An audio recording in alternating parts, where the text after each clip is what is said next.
All right, so I will call the meeting to order Monday, November 7th, 2022.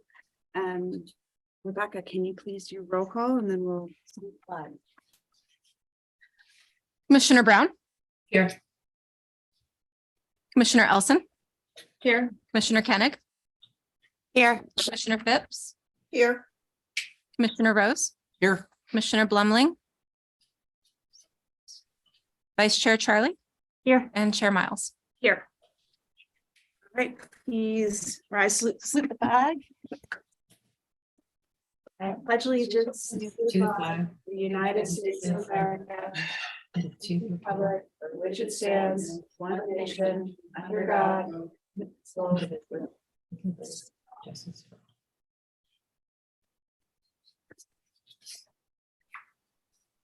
So at this time, we'd like to open public comment. Becca, is there anything from email or anyone either in person? Yes, excellent. Or online? To comment for open time or for the subject? Right there, just make sure to turn on the mic.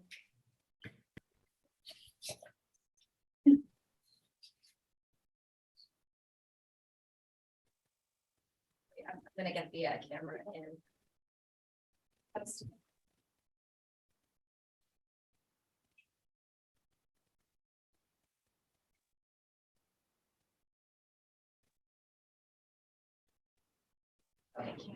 Never is it. Good evening. My name is Clark Miller. I'm a board member on the Corte Madera Football Club organization, and I wanted to show up tonight to speak about the field conditions and understand the progress that the committee has been able to make and intends to make. As I've been researching the issue, there's sort of three main categories of the conditions: short-term, mid-term, and long-term. And I'm thinking primarily about the East Field.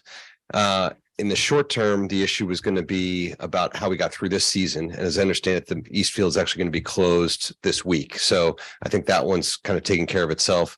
The midterm, I was really encouraged to learn that over the off season that Parks and Rec and Public Works have worked with an outside consultant to look at the soil samples on that field and look at new amendments that can be added and new aeration techniques that apparently have not been used in the past that can help to improve the condition for next year, which I think is great and a nice improvement. I believe that has not happened historically. So it gives some hope that there will be a better, longer lasting field condition for next season, the summer and next season. So I think that's seemingly an encouraging step in the right direction.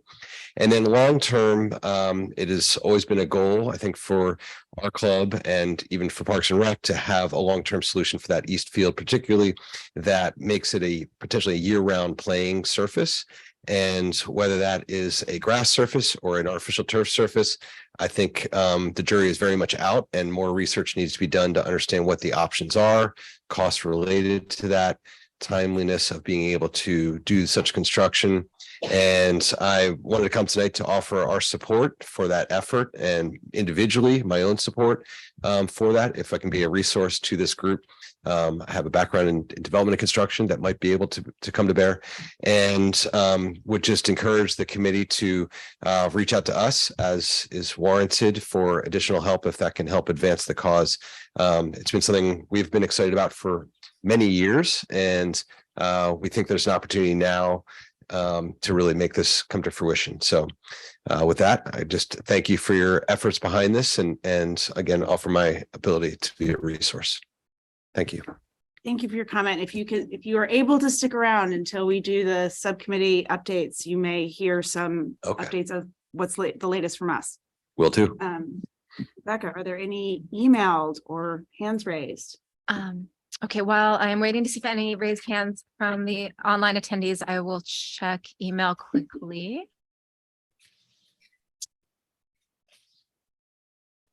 We did not receive any emailed comments for open time. And I am not seeing any hands raised from online attendees. At this time, I'm going to move to close public comment.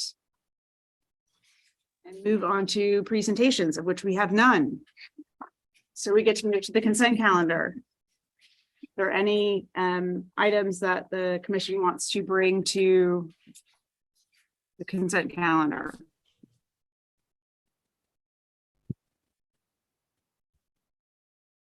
Okay, at this time, I move to, Say, I did not receive any emailed public comments and I did not see any raised hands or anyone wishing to pull an item from the consent. great. So at this time, we move to approve the minutes and close the consent calendar. Vote.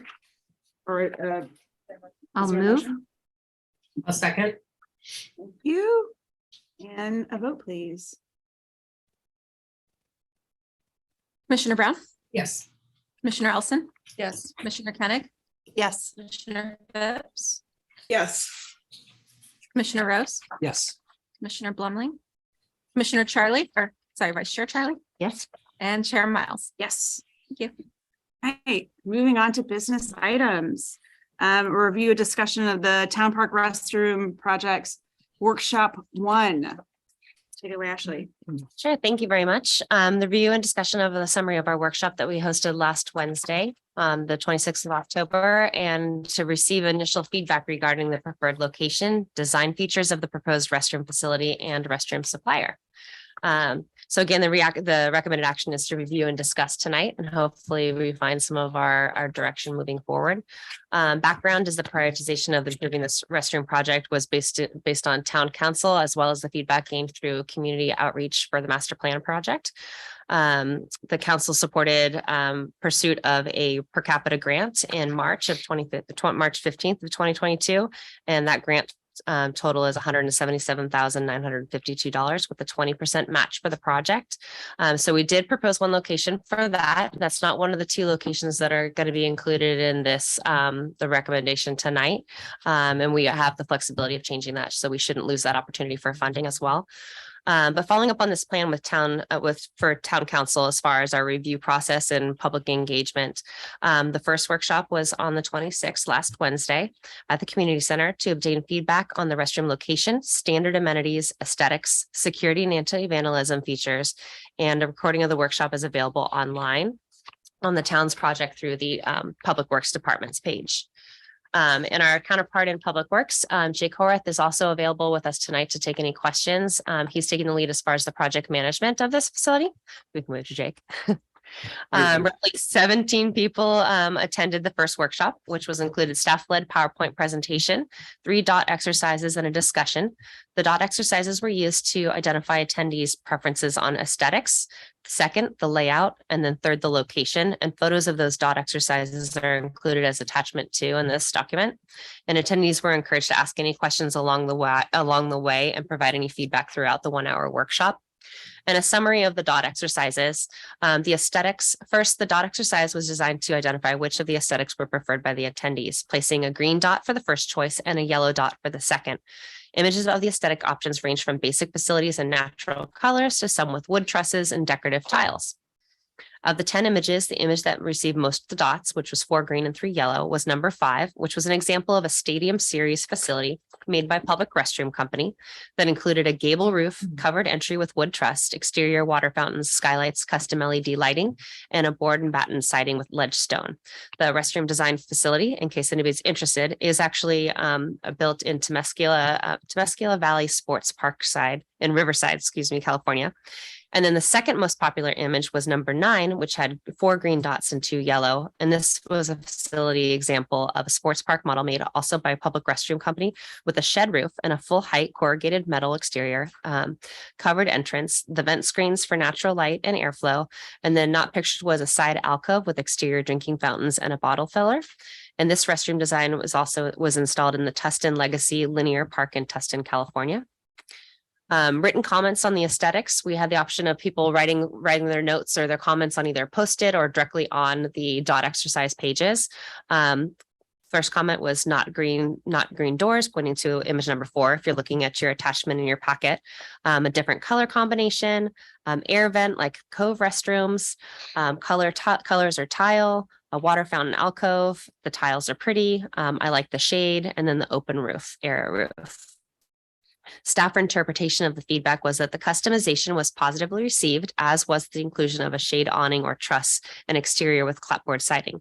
Comments supported a similar structure to that at Cove with open air venting at the top of the structure. Exterior hand washing, water fountain, and bottle filling station in the tile alcove were positively received. And there was one request for a child's toilet in addition to a normal toilet in the family restrooms. Layout, the second exercise for the dots, also using green for the first choice and yellow for the second, was related to layout. Options included multiple occupant, so that's the traditional designated women's and men's side of a restroom. Multiple occupant layout, excuse me, single occupant, which is just a single person at one time, and then the hybrid that included larger restrooms. Attendees selected the hybrid option as the preferred layout, and that was 11 green and 5 yellow. Then the multiple occupant layout, 3 green and 6 yellow. And lastly, the single occupant layout with 1 green and 2 yellow. Written comments on the board again were storage space is too big for the hybrid. No storage, add another bathroom. Family bathrooms, 2 toilets, 1 adult size, 1 child size for the hybrid.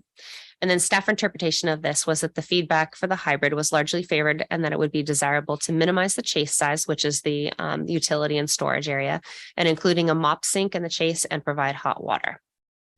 Regarding the hot water, it was so that hands could be washed outside with warm water and as opposed to cold, and thought that cleanliness would be appreciated by some of our users. Discussion regarding security largely favored the use of cameras facing away and outward from the facility. Also favored were the use of durable fixtures and surfaces, keeping the restroom in a visible location to minimize vandalism, and the use of timed locked door systems.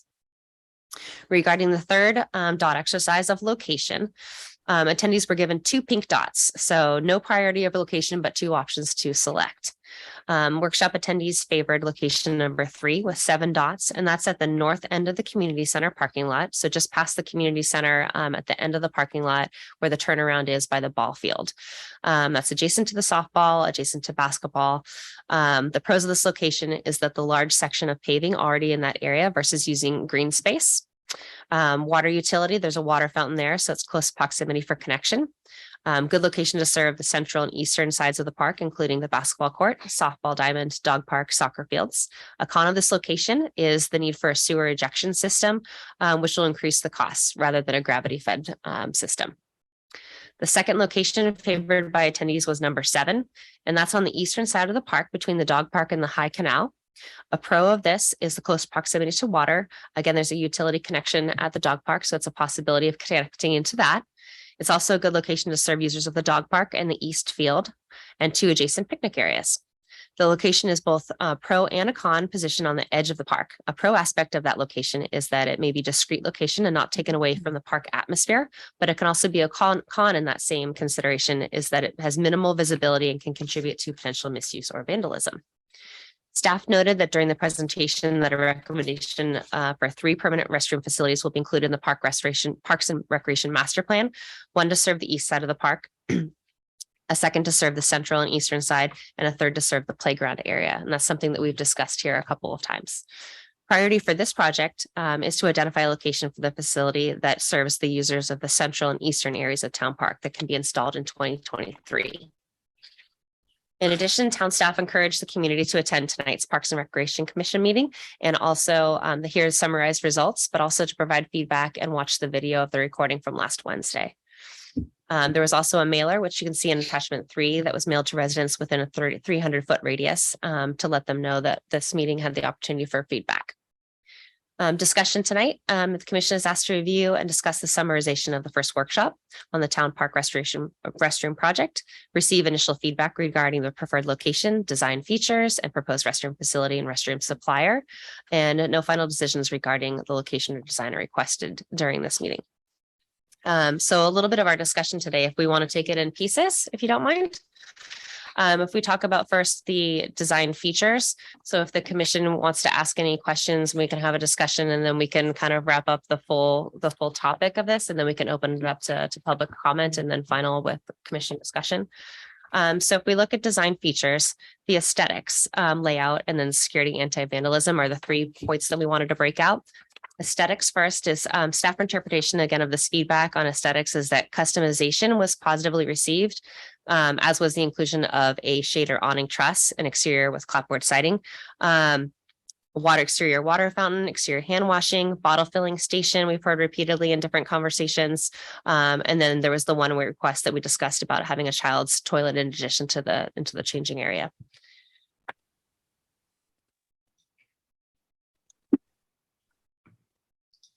Ashley? I have Yes. I have two questions, if I may. Sure. One is about the attendees, the members of the community who came to the focus group or the work session.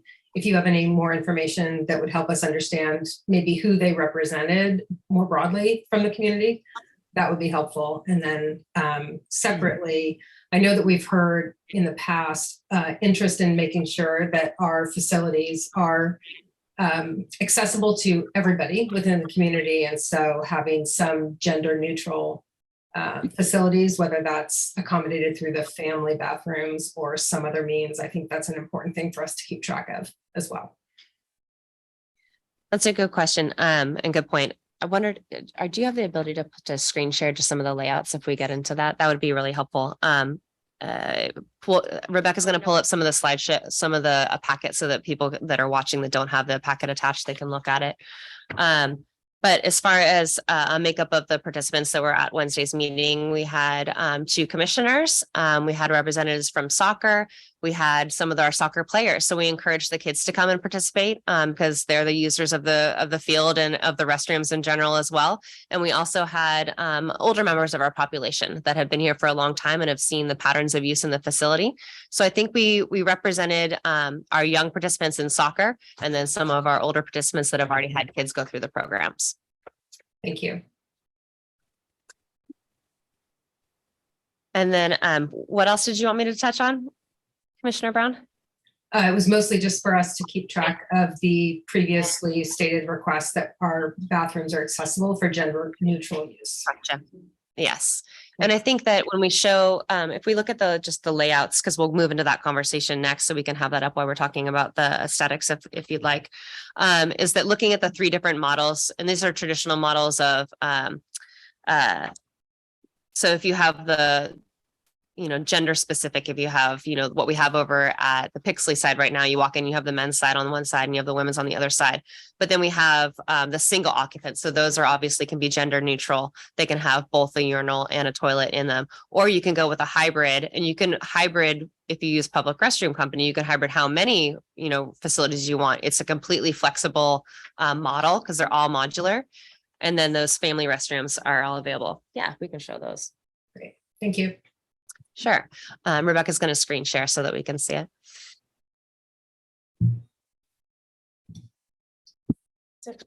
On the aesthetics, having attended the meeting, I think one element that may come into play as we put the location that the aesthetics may shift, kind of depending on how publicly visible or not it is, and kind of that may also inform the desired layout. So, if we picked location 3, we may not want a whole bunch of doors facing the parking lot. Or kind of some, so I just think we may need to revisit that as we select a location, that this location may imply a different layout. And maybe we just talk about that loosely here and what would be a great setup for each of the locations if the commission would like to just refine the conversation about those 2 locations that were emerged, or whether you wanted to redefine and have other locations considered in this discussion.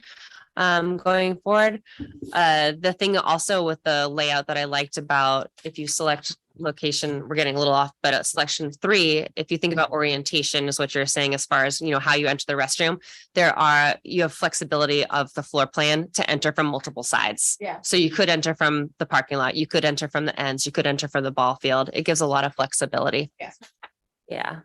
Can I ask, is the intention that the design and the aesthetics that we select will be the same for the multiple new the one near the playground as well? Like, will they? We're just talking really That's fine, about this one right here. And then if we can kind of narrow down what we're looking for, then I can go out to a restroom supplier and say, these are what we're looking for. This is the package, give me your best recommendation on what it would look like. And then we can come back to the commission. For me, it makes sense to talk about location first. And then talk about, because the location, obviously, if I'm looking at this exhibit 3 correctly, the location also drives somewhat of cost. I assume amenities do too. So maybe we can, if no other commissioner objects, I'd like to chat about location first. And then I'm let happy that to do drive. that. That work for you guys? Yeah. All right. Okay, so the two locations that we have here, we have location 3 and location 7 were the top picks. And staff is supporting the favored location of the workshop attendees at location 3 that received 7 dots. And that's at the north end of the community center parking lot and centrally located to serve the optimal users, in our opinion, and users of the central and eastern sides of Town Park. One comment on that is my understanding is that location 3 would add approximately 100,000 more to the cost of building the restroom because of the sewer lack of drainage. Because of the ejector system. Yeah, That's correct. right, That's an right. estimate. And so I'm just wondering, are we able to afford that? Do we have those funds? What does it mean if we spend 100,000 more in terms of other projects or what we're able to build?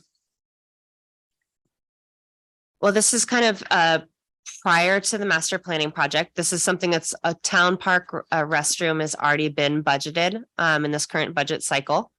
So we do have, up to a certain amount that's already been considered. We haven't gone to council with the final dollar amount because that is contingent on what location is determined. So at this point, I think we're really looking at, I would suggest we focus on the location that is the most efficient use to serve the clients, and then also consider the cost that goes with it. But I think service and location is primary. Okay, good to know. Thank you. I've got a quick question. This kind of dates a lot of us. I was kind of curious about the location 5, and if anyone happens to know, has there ever been a bathroom that's been located there? And I'm talking probably about 40 years ago. I spoke to somebody who recalls there being a bathroom there, and it makes me wonder if there's already set up sewer lines and anything like that. Does anybody happen to know that answer? I'm not aware of there ever being a restroom located where the existing courtyard is. I don't know that Jake would have that answer either, but he could probably look into Public Works. Jake, do you want to take that? Yeah, hi everybody, Jake Horwath with Public Works here. So the only former bathroom I've heard of is close to location 8, kind of in the general area of Cafe Verde. I don't know of any at the former location 5, but I do know location 5 is currently a little bit of a laydown yard for Public Works. So that, and I think also there was a previous restroom where the Pixley pump station is in the bottom left-hand corner. So closer to the fire department.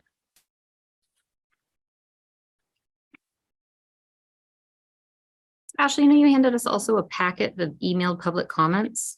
And since we're talking about location, I just sort of scanning through these. Are these numbers that are in this packet already taken into account? No. Okay, all right.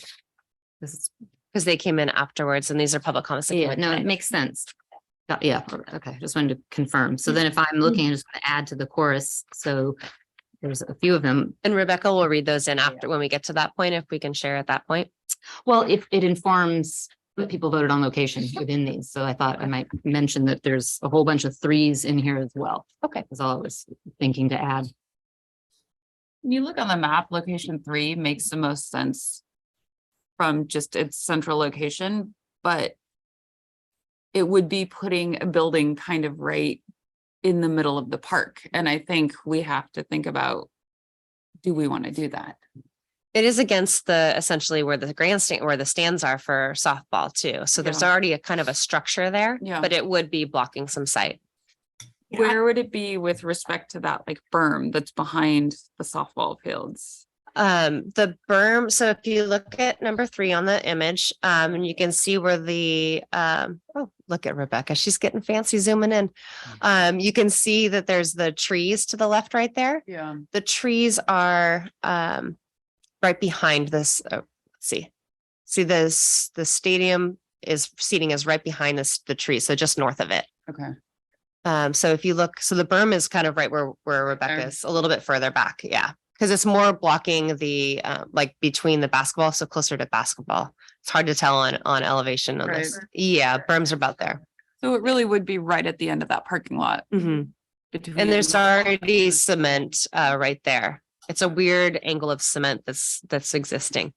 Yeah. Right there. Yeah. You know, I agree with Commissioner Elson in terms of the consideration we need to put onto the visual of that. You know, part of one of the things that I love about driving through that parking lot, which we do every day because our kids are at school nearby, is it's just this open visual over the fields all the way to the school.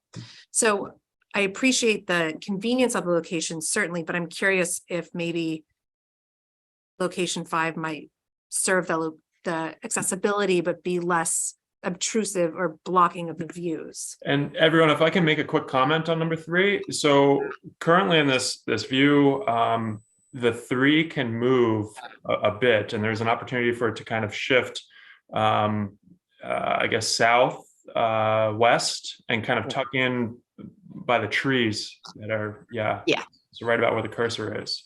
So it's not that 3 and where it's currently depicted is not locked in stone. It can float a little bit. And I think having the vendor on board and having them kind of help determine exactly the best location and aesthetic will benefit everyone too. I like 3 as well. I also don't like the idea of kids running through the parking lot to get to 5.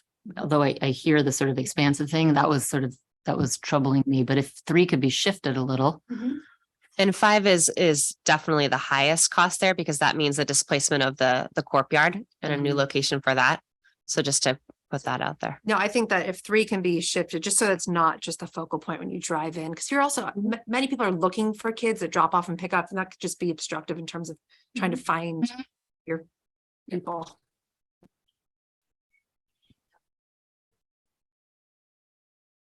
And then also important to note, number 5 would most likely require an ejector system as well. So quite an additional expense with number 5. I just wanted to comment on 7. I was kind of surprised that a lot of people were favoring that, and I was kind of curious on what their logic was to that. When I'm just kind of visualizing the use of this, I mean, you've got basketball, you've got softball, all these different activities on the field. And 7, there's a dog park, and there's a gate that goes to the little shopping center, which is basically closed off because of foliage and everything. And I did also notice that there was a lot of folks commenting on that, local folks in the neighborhood that didn't really see the logic in that as well. Were there any comments specific on why? I was at the meeting, I remember, but I don't recall why so many people were for 7. Do you recall? I think my interpretation is that 7 was an identified location just because it wasn't going to take away from the park, that was tucked away. So that's why it's a pro and a con. It can be tucked away and not, a main, it could be a potential eyesore or, just like, obstructing view. But again, with the cons of putting something tucked away is it's, not visual and therefore it could be misused. And then, do you want to send your kids over to an area that's less visible? So there's a lot of pros and cons to that as well. I would definitely favor what Commissioner Rose said. I feel like number 7 is not convenient, and we're trying to build convenience here, right? We want this to serve all of the different activities, and it's a part of the park that people don't typically access anyway, unless you're really coming from that side. So I think 3 is definitely more favorable for most of the park goers. I think 7 was also in hopes of opening up more of a pathway between the shopping center and a gateway to the park. Actually, we've had porta potties. We've had porta potties at 3 and at 6. Yes. Do we have any? And 1. And 1. Do we have any? 1 I'm very familiar with. Do we have any data or any indication as to how frequently 3 and 6 and 1 are being used today? How much? Is there anything from the vendor or maintenance? It's kind of an odd question, but it leads me into if picking those locations is going to help us inform how many units we're going to need in the future. We don't have any data really because it's hard to know how many people are utilizing the facilities. We also have a different number of facilities at each of those locations. We just have 2 at the current number 3, and that was added at the beginning of this soccer season. So I think the second weekend in August. So whereas the other ones have been here since before COVID. So it's hard to know. We have gotten a lot of feedback that's very positive to have the two temporaries at number 3 because of the younger kids that are adjacently playing right there on the outfield. So we've had that verbal feedback. Okay, so more on the location, but not necessarily. Right, the usage. use. Okay. Mhm. I think the visibility too, like we were saying, you mentioned it, if we were talking about location 7, I would not send my children over there alone. Mhm. If we're on the blacktop at Neil Cummins, I'll send my kids over to the porta potties because from the blacktop, I can watch them the whole way there and the whole way back. And having the door facing the blacktop too, right? Like facing the park Mhm. helps with that visibility, you know, and somebody mentioned not driving up into the parking lot and seeing bathroom doors facing you, but then talking about how we orient it is important. Yeah, I agree. But I think location 7 is just asking for vandalism and improper use. Great. Any more questions on location before we talk? Aesthetics. So leaning towards number 3 and wanting to keep it, I think that the footprint matters a lot. Mhm. And I think when we were looking at these various options, and the reason I ask about usage is we have 2 at number 3 today, we have 3 at number 6. Use case of 1, I spend a lot of time at the park. I've never had to wait for a porta potty. That's never been an issue. So it leads me to the question of how many actual stalls do we need? And if we were to look at something that was more single occupant versus hybrid, could we reduce the overall footprint of the bathroom and still meet the needs? So I think that I would just want to kind of pose that to the rest of the commission as we think about the combination of both footprint and toilets. What are your thoughts? I would err on the side of a smaller footprint and people having to wait for a restroom on those busy soccer weekends versus a larger bathroom with a bigger footprint that takes up more space, just to be prepared for heavier use.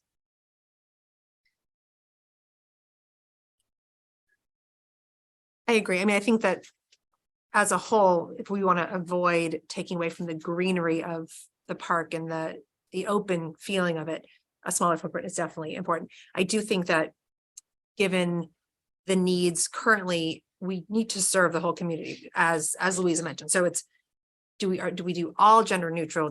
We should definitely have family ones as well. Do we do the traditional male, female, single occupant, gender neutral, and family? So in that, the more you accommodate, potentially the bigger footprint, right? Yeah. So that's, I think, the balance.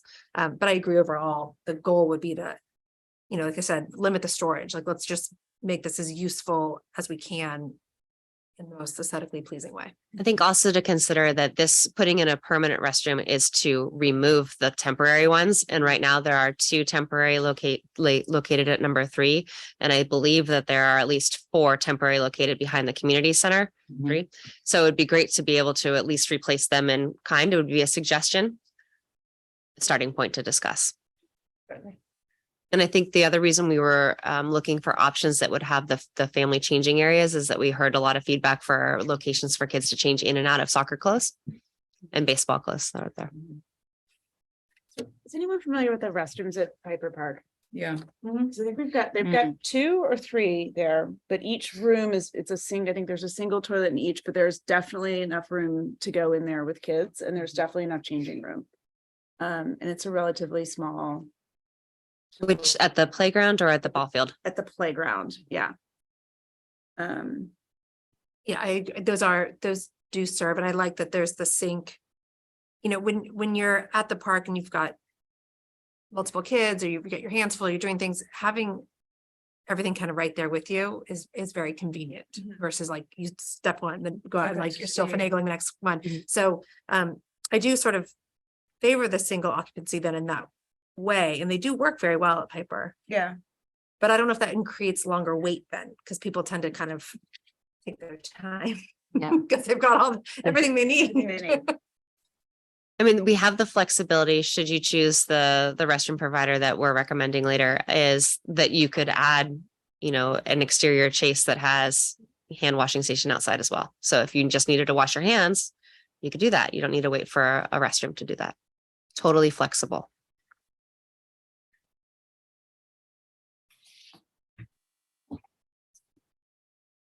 So there's so many variables, it's a little bit hard to kind of put a starting point.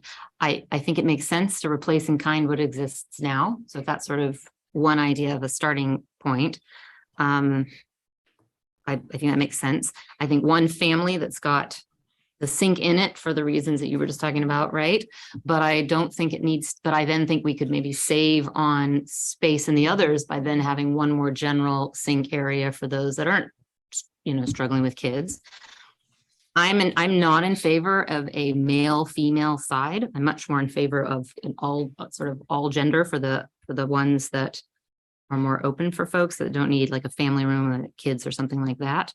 I think it's most flexible, and I certainly have, I will admit here in a public setting that I've certainly needed at one point or another in my life and have used the men's one, because like that's just what needed to happen. So I think there's fluidity anyway, and it's only gotten more flexible now. So I like the all gender. We can also gather, you know, along with gathering the discussed amenities and priorities for layouts, is that we can rely on recommendations from a restroom supplier as well, knowing what the volume and use of our facility, our park is, and they can provide recommendations based on trying to provide a minimal footprint. So we have options too. There are restrooms at the Presidio Transit Center that are very interesting. You walk in and there's a long trough sink down the middle of the room with stalls down either side. It's completely gender neutral. The stall separators and doors go completely door to ceiling without it being like actually sealed. Mm-hmm. And it is incredibly flexible use of the space. I don't know. Yeah. It's an option. Personally, I was surprised anybody wanted stalls anymore. I loved the idea of a single public restroom. So that was a bit surprising to me in the meeting that there were so many people who were interested in that. But I do think from an equity perspective, we get ourselves in a tricky spot where we have men, women, gender neutral.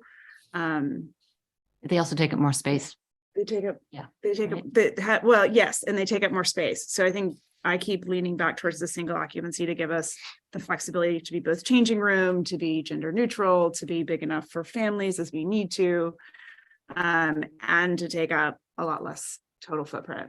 I do think though that Ashley, your idea of saying like, here, we can give the priorities. We want to make sure that it's used, maximize the space in a small footprint and accommodate this, and this, bring us recommendations. This is what they do, right? They design this and then rather than us trying to like piece, I mean, I would trust. Yeah. Those more informed.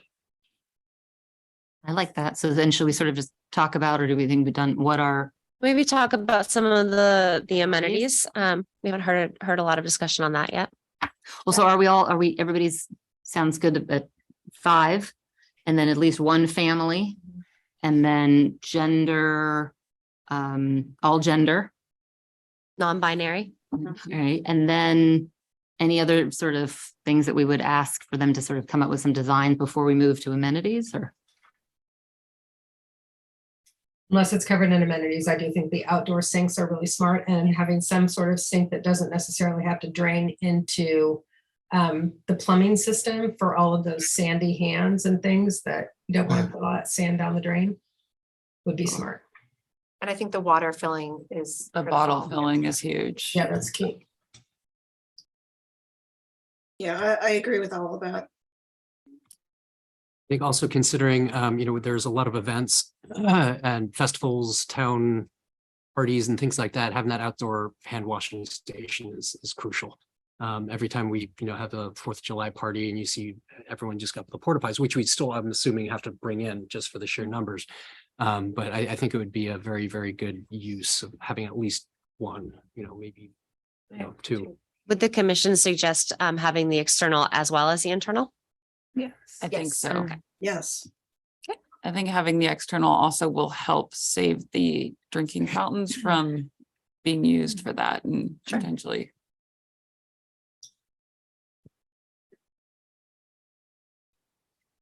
So I'm looking at this standard amenities consideration that was in the packet. I don't know if that's like a good starting place. So I think we've already talked about a water fountain, bottle filling station in conjunction with that outside sink. And then it's just hand dryers. Is that, So I don't- Jake can touch on some of the questions there too, is that, going from no paper products to a hand drying system, and he's researched some options for hand drying systems. I know that during COVID, there was a concern of whether a hand drying system would put particles into the air that could spread it too. So I don't know what the commission feels on this time. And I think comment from me, big part there, Ashley's first point, trying to reduce paper waste. I think that's kind of where we're headed. And there are several different options for hand dryers. So it's fairly flexible. And again, we can see what the supplier also recommends. I've heard negative things about the air drying stations. I'm all with you on trying to have an environmentally sound solution, but I think that those air blowers potentially are just blowing a lot of things around that we don't necessarily want to have landing on our hands. So can we get a sense of the hygiene of that kind of solution as part of our further study on this before we make a decision? And I'm happy to pull some things together and Thanks. see what kind of research has been done. Yeah, I have the same questions about that. And there are some bathrooms that have both options, paper or air. I know at workplace, they have that. And right now during COVID, I choose to use the paper because I feel like it doesn't blow germs all around. And I think that is a concern. Yeah, I would just But maybe offer, there's some data to show whether that's actually factual or not. I think there are also some solutions where the air actually pulls in the moisture from your hands instead of blowing out at you. And that would be a better solution, I think, both for hygiene and then maybe better for the environment too. Mm-hmm. Okay. I would be curious again on the single restrooms, if these hand dryers, if you're the only one in there, if that matters, right? If there's enough time and space for the cleanliness. It's a good point. And germs.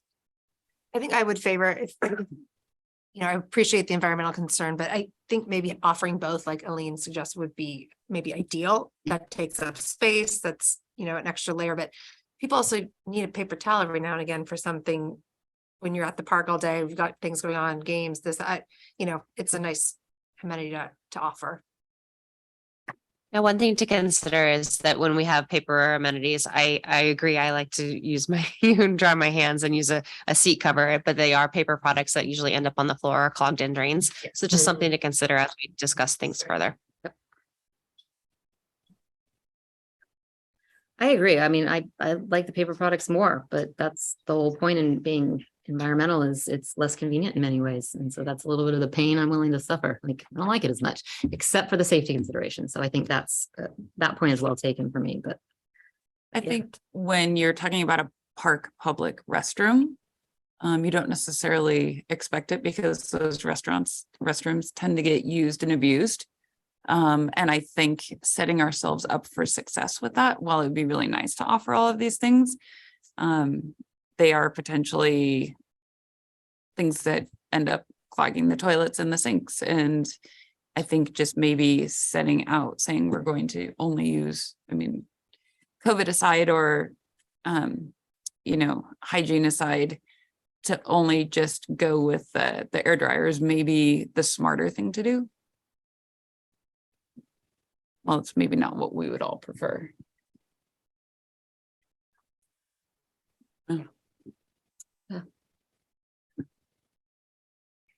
Any other feedback on aesthetics or layout or security or anti-vandalism? One of the other points that that staff was surprised with is was the support for cameras, even outward facing. There was even discussion of facing even just the hand washing stations within a restroom, but staff recommends outward facing. Ashley, can you explain what your last bullet on the aesthetics slide is? What does basic complementary aesthetics refer to? Jake, will you take that one? Yeah, sure. So this is working with the design and supplier and having them sort of look at the surrounding setting and come up with, some options or what they would recommend. I think important to keep in mind, especially with what we've been looking at, a lot of it's public restroom company, and they have so many different options in terms of customization. So it was more a comment on that. Just So siding, colors, things like that. That's what that exactly. refers to. Okay. Exactly. Do we thanks. want a flat roof, an eave Yeah. roof, all kinds of things? Yeah. And it can be down to the types of hooks that are on the backs of the doors, and hooks for clothing, and knowing that there's going to be backpacks or things like that. Accessories, I think Jake was also referring to. Clothing hooks is a good call. Yeah. Yeah. What's the space for changing? Would that be separate from the family? I think Um, that's built into having the larger restroom areas that could be accommodating. Okay. All right. And then what did you guys think about the toilet seat, like an extra smaller one for the littles in the family? Like, It was one suggestion that was thrown out during the workshop. to the extent it's possible, it certainly opens it up. Yes, don't have strong feelings either way. I think we should really look into that. I mean, there are certainly a lot of toddlers and young children that are using the playground and other parts of our park that would benefit from, not falling into an adult-sized toilet. Yeah.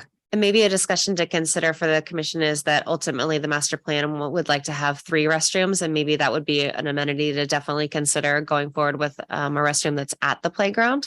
Yeah. Right. I see it as more of a luxury than a necessity. Yeah, I'm curious of the cost. Yeah, Because it's I don't know. basically having an additional Mhm. toilet. That in can that only be family room. used by a small, Very, very small person. unintended And I agree. part of the But population.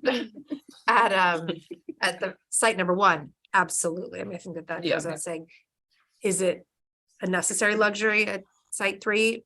Who knows? I mean, certainly young children there too, but I guess the cost might drive that decision. We might need some extra signage on the door if we had it at a different site that wasn't at the playground, just to explain why there might be two toilets in one stall. Yeah. Something to consider. In regards to safety and security, I was curious. I was surprised by the excitement around a camera. And I was curious if anywhere else in the town of Corte Madera that we have a government managed camera security system where people are getting recorded in public. I think there's one's been discussed for like on top of the restrooms for the activity that's happened over at the Pixley side for people accessing the roof of the restroom and going off into the skate park, but I don't know that anything has been installed. I think it's just an interesting, I'm looking at my lawyer friend down here, and the privacy and the obligations of the town if we are recording citizens as they go about their business. If that was something the commission wished to investigate further, we would definitely request an opinion from the town attorney. I would like to do that. I may be a privacy nut. Okay, I'm getting some other privacy nuts here. Great. Any other questions, comments, feedback for Ashley? I think we defer to you had a question about the recommended vendor. Well, before we move into recommended vendor, kind of leads in is that if we consider public restroom company, which is by far the staff's recommendation, just based on the flexibility of all the amenities and the floor plan and everything else, we did consider 3 different vendors that are all pre-approved for competitive bidding process. But with public restroom company, they will go so far as you send them pictures of your existing facilities around it, and they will match styles. So if it's something that the commission wants to say, you match some of the like styles of the buildings around the facility, they can do their best to match that as well. Well, that brings up the question, this would be fairly close to the community center. And if we wanted it to match that, I mean, the community center is a fairly dated look. Is there any thought towards changing the aesthetic of the community center? Do we kind of say, okay, we're going to match it and go all in with that style and design? Do we have it more modern but not matched? I mean, these are things we'll have to consider. Yeah, I mean, it's a good question for the commission to consider. I mean, we could ask them for as loose of a recommendation as, say, a gabled roof, because I would say the community center is mostly a gabled roof rather than a shed roof. And you could say like colors. We already have the colors that the community center is. We can provide that. So that would be kind of an assimilation that we could pursue options for. Are we thinking of things like we want to put solar on the roof? Like you just mentioned roof and that came to mind. Like, are we thinking of things like that? Or is that just a heartache? Like, I don't know enough about solar to speak to that. neither. I don't know if it's large enough to warrant the Yeah. investment or the return on investment. But Jake's here. Yeah, and a quick note on that. So it would be an additional expense, and we can look into it, but it's such a small area that unclear exactly how much benefit would come from it and how well it would all work. And then if we are talking location 3, there's an electrical connection very close to that as well. So it's kind of, we can weigh our options, and we will get into that a little bit, but we really haven't jumped into it yet. Probably better serve putting solar on the community center first. Yeah. Okay. We have it on the community center as of last December. Oh, nice. Yeah. Okay, awesome. So then there was one other thing I was thinking about location 3, and it was something one of you guys mentioned it that came to my mind. I think it's the idea of like sort of sending your kids to number 3 and sort of doors. The fact that it is on a parking lot, which is more accessible and whatnot. I think the idea would be maybe if we're pushing it around a little bit from where the number 3 dot is, depending on the layout, it might have doors opening in both directions. Like we want to just be thoughtful of if parents are sending their kids and then all of a sudden their kids are going out another door and things like that. So I just wanted to kind of throw that in the mix of something to consider, if you guys think that makes sense. Yeah. And then the last thing I would ask, so I agree, it sounds like a great idea to get recommendations, from a company that actually does this with some of the parameters we set.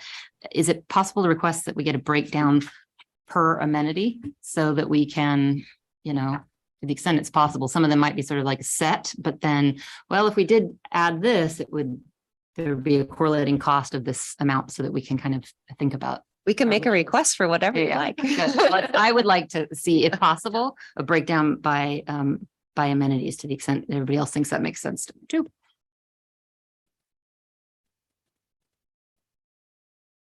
My guess is just that we select one of their models and that'll be their base price. And then if we say want this modification, I'm hoping that they can consider an a la carte pricing system. Thanks.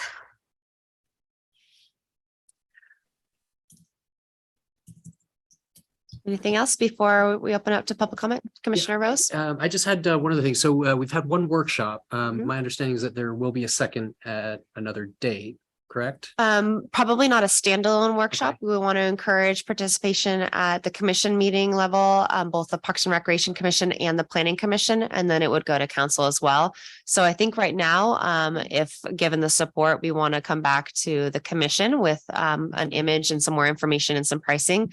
And then we would ask for a recommendation to go to the Planning Commission. And then from the Planning Commission, a recommendation for council approval. So that would be at least 3 more opportunities, as well as having public comment along the way. And just to tag on to Ashley's comment, in all of our social media and website outreach regarding those meetings, we would link to the October 26th workshop. We'd link to this meeting, provide all the background materials and encourage people to watch all of those if they haven't already done so, and then send input via public comment at tcmmail.org or inclusion Right. packet. Okay, because my only concern was I thought the workshop was very informative. I thought the presentations were great. The only thing I wish is that there was a lot more people there. Because a lot of the feedback, I mean, if that does carry a lot of weight, does that generally is it an even sway on, public opinion? Is it public opinion if, there's only 17 people in the room? So I think maybe like a bigger push to get more people involved. I don't know what that looks like. I know that it's posted on the website and I received one of the mailers. I don't know how many people read everything that they get in the mail. And I know that, online platform like Nextdoor tends to be a little confrontational. We want to not necessarily utilize that platform for it, but if there was any other creative ideas to be able to get more people there. I unfortunately don't have anything to offer there, but it would be nice if there was more than 17 people kind of showing up to. Yep. Open to all recommendations on how to engage our community. I would invite all the commissioners to reach out to their networks and encourage emailed comments for folks who don't have the time. It's a little disappointing how thin the room was. So it would be nice to get. And I'm happy to talk to anybody if they have questions or want to kind of go through it. I'm happy to do an abridged version of the meeting as well and show the kind of methodology behind the dot exercises and some of the things that were discussed. I did reach out to some folks in the community and it was like, yeah, we want it, but they're busy. They're like, when you're a little bit closer. So I think right now it was mainly just like, we might have to just with the participation we have sort of narrow it down because I do think people will become more involved, but it's a little bit too pie in the sky right now for them was my sense, at least when I spoke with some people. Possibly more opinions when we have a visual. Yeah, that's what I'm thinking, hoping. Any more public comment? Yes, and then any public comments related to this item? We currently have some attendees with raised hands, and we did receive those emailed public comments that the commissioners referenced. So I'll wait to see who raises their hand to speak, and then I will read any additional emailed public comments after we take that. Just trying to see if my timer is working. The first person that I will call on will be Patty. Let's get the timer ready, and Patty, you should be able to unmute yourself. Thank you. I had a question about the visualization of how it would look. Will they be able to present an image so that the commissioners can take a look at, say, you're driving into the parking lot and you're afraid of obstructing the view? How will it look from driving into the parking lot? That kind of thing. How will it look from the other side of the park by Neil Cummins? Also, I totally agree that you can't have 17 people speak for 10,000 residents. So I hope that there's more opportunity maybe to have an online survey so that people can say, yes, this spot or no, that spot. And it is disappointing that using the porta potties, we can't judge which ones are used the most in which spots. But I think the spot you're leaning towards is the likely spot. But I sure don't understand why we can't also be putting in the playground one, which is super duper needed at the same time. It seems like you would get some price break by doing two at the same time. So I think you should follow what the general plan was to put 3 bathrooms in and get her done. Thank you.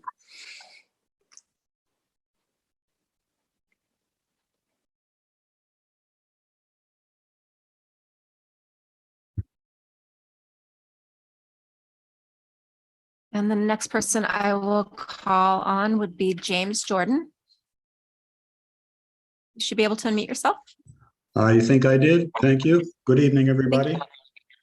First, I have 2 questions. One, did you receive my statement? And 2, Ms. Howe referred to 17 attendees. I wonder if that included the children. In the video, when I watched it, I saw about 5 children there. And if that number does include the children, did the children have an opportunity to vote, or was that limited to the adults?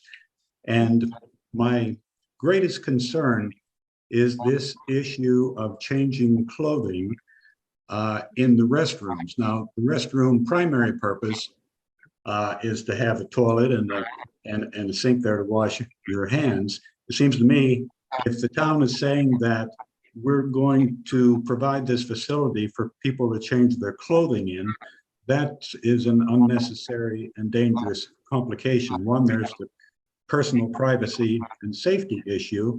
It couldn't be an ordinary restroom if you have adults who are coming to play soccer and children who are coming to play soccer changing clothing in the same area.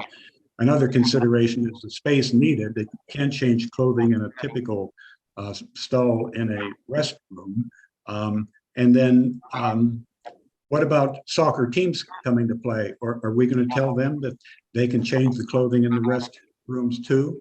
Another consideration is public health. The forecast is we're going to have another bad winter of the virus and influenza. And it's not a good idea to have a lot of people in a confined facility. And so if we take an ordinary, like a busy soccer day in the autumn, when there are many people, perhaps hundreds of people coming to play soccer, adults and children, I like, and I see you have the example you put up where you have 4 individual restrooms, some bigger than others. And that's a good idea for privacy and safety. But the people in the restrooms, it's going to take a while to change clothing and deal with the clothing. And while all that's happening, I just wonder, can it handle all the people who are going to be coming to the park? And I think it's just going to slow down things. It's just going to be unworkable. So I think the town should be very careful about saying we're going to provide facilities for people to change their clothing before they play sports, because the town's responsible for their safety then. I think the better practice is if somebody's coming to play a sport in the park, they arrive with their uniform on. Maybe they've got to change their shoes or something, but I strongly question this idea of advertising that you're going to provide a clothing changing facility in the town park. Thank you. James. Okay, thank you. Is that Mr. Jordan? Yes, I can and confirm we got his. yes, Mr. Jordan, the commission does have your letter, and along with the other letters received that I will read into the record shortly. They will also be available on the town's website via a link on this agenda after the meeting, likely tomorrow. The next attendee I will call on is Pat Ravazio. Pat, you should be able to unmute yourself. I am. Thank you so much. So I was at the workshop and I really appreciate the work being done to look at the options for this kind of facility. But I'm sort of feeling like the horse might be getting behind the cart here in a way that it's not really feeling like the master planning process is really being applied to this bathroom project. And by that, I mean, like Patty Stolier said, we know we need new restrooms over by the playground. And so I would love to see the master plan for all of the restrooms. And before we make the investment in this, what's beginning to sound like a rather substantial single, and I'm worried it's going to be too intrusive and too expensive of a building, I'm wondering if it wouldn't be smart to also investigate alternatives such as investing in the community center lobby restrooms and the lobby to make them work as primary park bathrooms the way they did for the first 2 decades that I lived here. There were open bathrooms. There was no supervision because there wasn't tech and other valuables that needed to be protected. There was a community bulletin board and parents with children could walk into the lobby and get a drink of water and look at the bulletin board and use the restrooms. And I think the hours were 8 to 8 without supervision. And I am wondering if we can look at getting back to something that's more like that. Another option that several people have talked about to me is retrofitting the barn behind Cafe Verde. It's apparent to most people who build that doing a interior restroom in an existing space would be less expensive than building a whole new bathroom, especially since Verde already has plumbing right next to that. The bathrooms at Cafe Verde are right next to the barn, and Cafe Verde remains very cooperative in terms of providing restrooms to the park.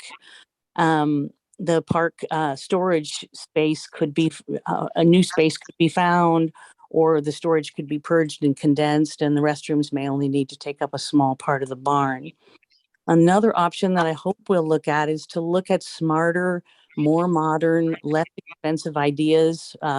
Glenda Corning forwarded something today that's big in Portland now, these innovative loos. They're just single restrooms that look kind of cool, and they could be in probably for the cost of $700,000 or $1 million. We could probably put 3 or 4 of them in different parts of the park. So I know we're feeling pressured to, make use of this $177,000 grant, but the costs are going up, and I really am just hoping that I'm we expired. can also take a step back and look at the whole picture. Thanks very much. Rebecca, by way of process, is it appropriate for us to comment back to public comment, or is this just a time for us to listen? No, you can comment. So first I wanted to thank Mr. Jordan for his comments, and just I think clarify that we aren't building a locker room. The plan is to build bathrooms that are large enough for someone to change in the off chance that they need to. It is very rare that kids are changing, but the under 5 soccer players sometimes have to swap their jerseys inside and out. And oddly enough, those kids are very shy to do that in public, even the boys. So it's kind of one of these things that they would like a room to go in so they can do their inside reverse start now. But I agree that this is not intended to build a locker room. And then I think, and then for Mr. Rossio, thank you for your comments. I know that the idea of bringing out the bathrooms, this is a question for you, Ashley, for the community center has come up. It is my understanding that the reason we don't go to that route is because the community center is our primary event space. And should there be a vandalism issue in that space, we would be out any kind of events that we were trying to plan in that center for as long as it takes to resolve the vandalism. Is that correct? True. It also, we wouldn't want to make the restrooms open to the public if there is an exclusive use of that facility. And then therefore we're sending very inconsistent hours to the public on when the facility is available for restroom use. It also doesn't solve where are my children? I can't see them from the park. Okay. But I did want to bring that up because I think that's been an outstanding issue. And I think people haven't really understood why we haven't been exploring that further. So appreciate your thoughts. Rebecca, do we have additional? We did not receive any additional, I do not see any additional attendees with raised hands, but we do have additional emailed public comment to read. Let me get the timer back. I will read them in the order most recent received from this morning through last week. The first comment I will read is from Joel DeVilbus, who says, to members of the Town Park Bathroom Project team, I'm writing to express my support for additional permanent bathrooms in Town Park and my support for putting those bathrooms at either location 5 or location number 3. Both locations 3 and 5 provide easy access for softball players, dog park users, soccer players from the East Field, and basketball players. Both 3 and 5 are near to the pickup drop-off spot for youth athletes. Both 3 and 5 are in an area that can be easily checked on by code enforcement or CMPD. If number 5 requires a new facilities maintenance cage, one could be installed near the Pixley pump station away from residences. I would also like to log my vote against location number 7 and express my disappointment that location number 7 is even being considered. Location number 7 would be within about 200 feet of residence on Mohawk Avenue. Your Mohawk neighbors already endure a lot of noise, dust, dog poop smell, and foot traffic due to the recently installed dog park. Jamming more facilities into this corner of the park seems like a disproportionate burden for those neighbors already being impacted. Location 7 is in an area that will be hard to monitor for code enforcement and CMPA. Location 7 will no doubt have lighting to deter vandalism and graffiti. These bright lights will impact the Mohawk neighbors. Location 7 will be over 500 feet away from the basketball courts and 450 plus feet away from the softball bleachers. Location 7 would be over 350 feet away from the pickup drop-off parking lot, not convenient or safe if uniform changing is a key desire. If the broad plan is to leave the current permanent bathrooms at the tennis courts, add one at the child's play area, and add one that services the East Field, softball field, and basketball courts, then number 7 is a poor solution. Locations 3 and 5 are much better choices. Thank you, Joel DeVilbiss. The next email is from Sean Westerhoff, who says, to whom it may concern, please record my objection to locating new bathrooms near the dog park in Town Park. The location that makes the most sense is location 3 or 5 on the turnaround parking area. The east side of the park is already less peaceful with the dogs, and a new facility on a very small area would further congest the area and impact those of us on Mohawk. Locating the bathrooms so far away from parking also makes no sense. Sean Westerhoff. The next email is from Jake Strite, who says, good morning. I am writing to voice my opinion on the contemplated renovation and addition to the Town Park public restrooms. I'm supportive of this project and renovation as I believe it adds value in many ways. What I'm not supportive of is the proximity to the houses located on Mohawk Avenue. I don't understand why the town continues to have no regard for the residences and homeowners on the street. Would any of the staff enjoy seeing a restroom staring at them in their backyard? This could also lead to home devaluation because such proximity and views of the public restrooms. There's a large town park, which restrooms should be centrally located. Why 2 of the contemplated locations don't take this into account and have zero regard for homeowners of Mohawk Avenue is mind-numbing. Jake Strite.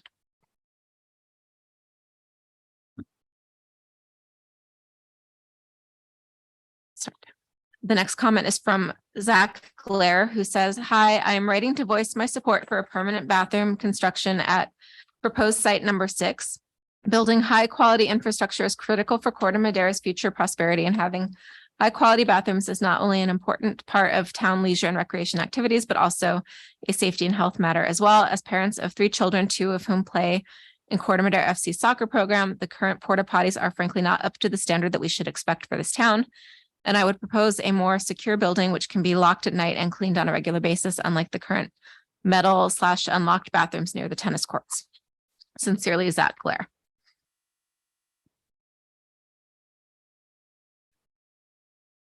Okay, and the final one is from Clark Miller, who says, hello, I'm writing in support of adding new restrooms at Town Park. The existing facilities are inadequate and not commensurate with the facilities found at comparable athletic field complexes. A nicer restroom facility would be a significant upgrade to the overall Town Park experience for restrooms and guests alike. Thank you, Clark Miller. And that concludes the emailed comments received on the feedback requested for the Town Park bathroom facilities. I will just check the public comment email one more time to see if any additional emails were received. There were not, and no additional attendees have raised hands at this time. At this time, we will close public comment, which brings us to the end of our business items. Rebecca, do we need a vote on anything? No.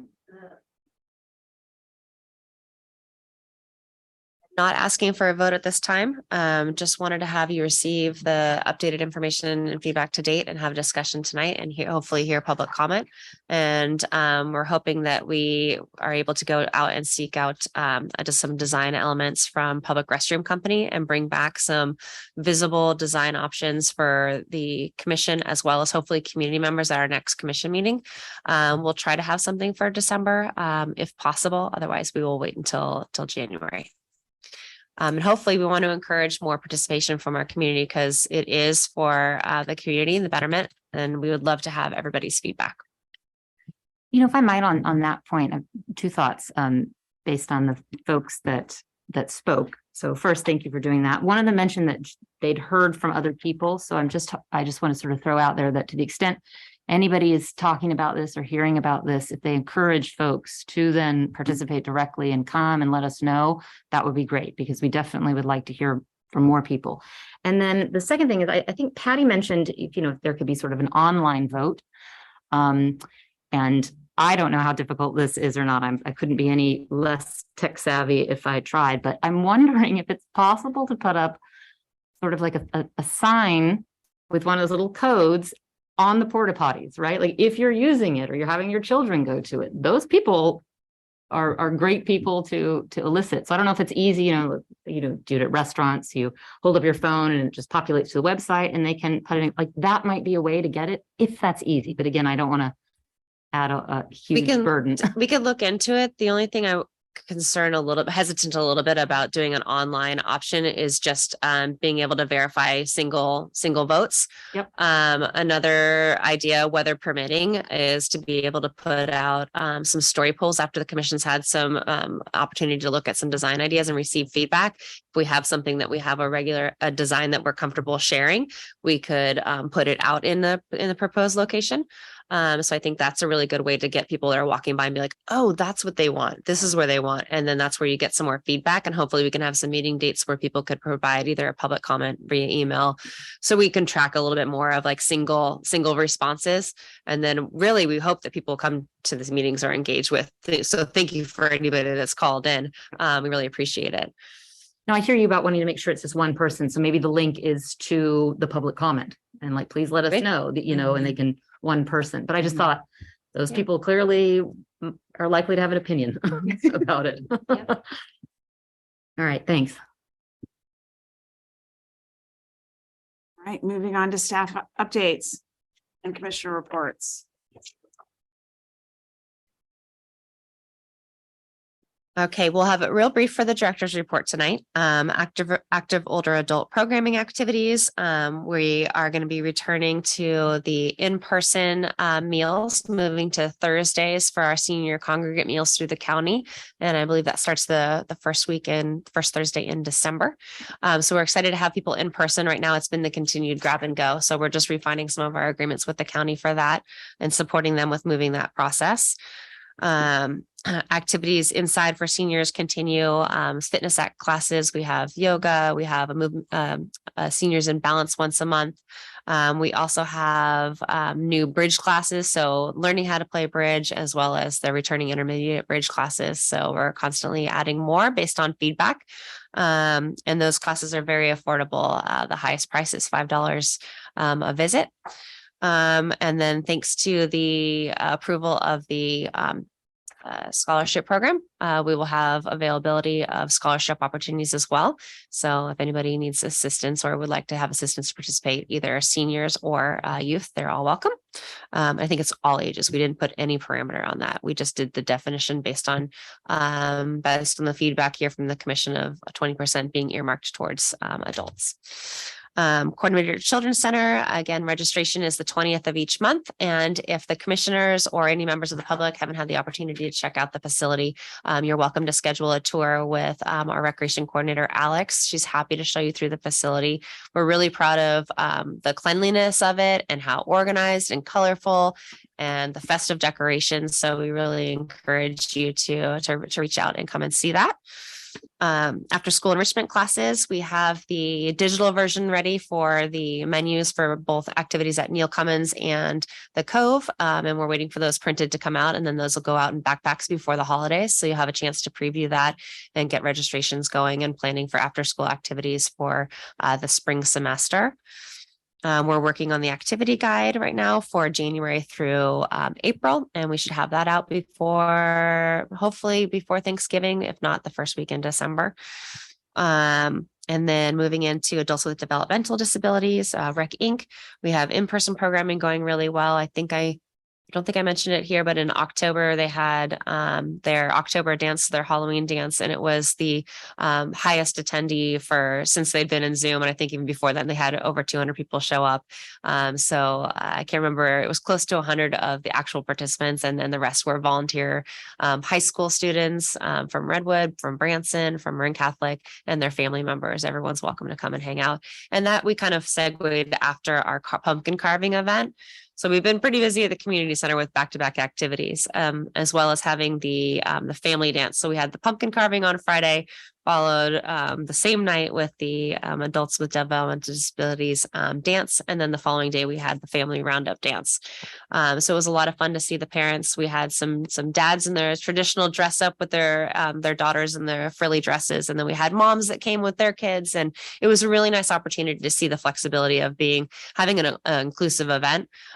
We could still share out to the community that there's the opportunity to dress up. So for the March scheduled dance, we really want to say, this is your dress up dance. This is your opportunity. It doesn't matter which kids bring which parents, just come and dress up and have a fun evening with us. And the DJ was really inclusive with activities and limbo, and it was a lot of fun.